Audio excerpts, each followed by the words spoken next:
Early bird. A person who gets up early in the morning, or who does something before other people do. Jane is such an early bird, she's always the first one at the office. Night owl. A person who tends to stay up until late at night, or wakeful at night. As a night owl, Tom prefers to do his studying after midnight. Couch potato. A lazy person who spends a lot of time sitting and watching television. Ever since he got Netflix, Mike has turned into a real couch potato. Daydreamer. A person who often thinks about doing something else, instead of paying attention to the present. As a daydreamer, Tim often loses track of time while lost in thought. Worrywart. A person who often worries, especially about the things that are not important. Some worrywarts have predicted, if the scientists actually do create a new universe, it might destroy the existing one. Chatterbox. A person who talks a lot. An excessively talkative person. Whenever we go out with Lisa, she turns into a chatterbox and dominates the conversation. Nerd. A person who lacks social skills, especially someone who is extremely enthusiastic and knowledgeable about a particular subject. He's a real grammar nerd. Busybody. A person who is too interested in what other people are doing and interferes in other people's affairs. He's an interfering old busybody. Busy bee. Someone who is always busy or active. Sarah has been a busy bee lately, working on multiple projects simultaneously. Lone wolf. Someone who prefers to be alone or independent, avoiding the company of others. David is a bit of a lone wolf, he prefers hiking in the mountains by himself. Social butterfly.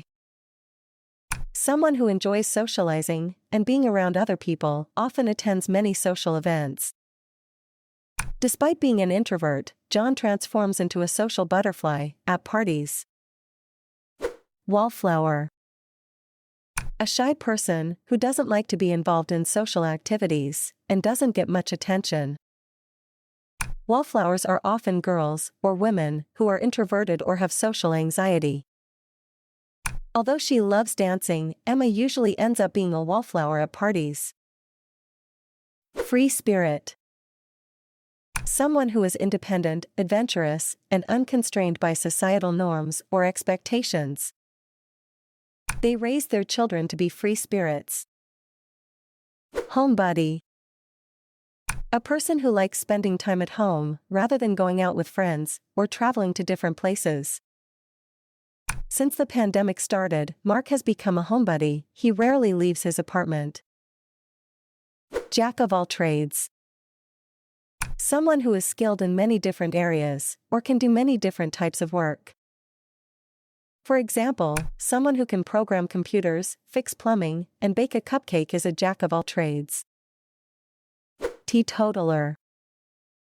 Someone who never drinks alcohol. I'm not going to pretend I'm a teetotaler, but I don't drink very much. Fitness fanatic. Someone who is extremely enthusiastic about exercise, physical fitness, and maintaining a healthy lifestyle.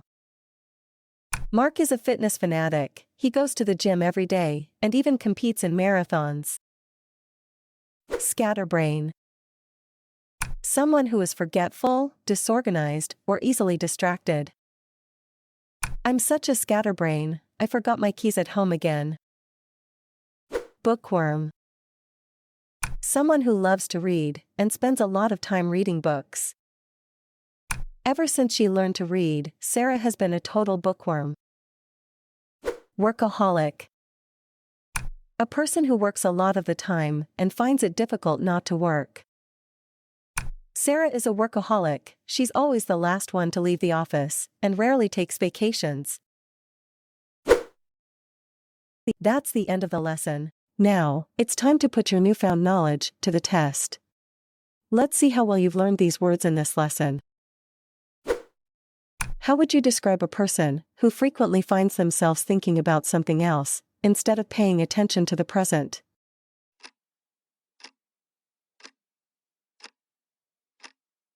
A daydreamer. What do you call a person who never drinks alcohol?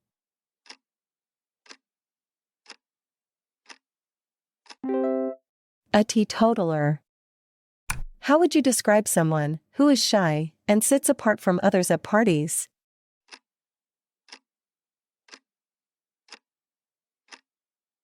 A wallflower.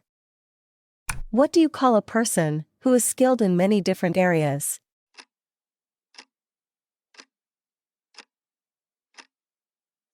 A jack of all trades. How would you describe a person who talks a lot?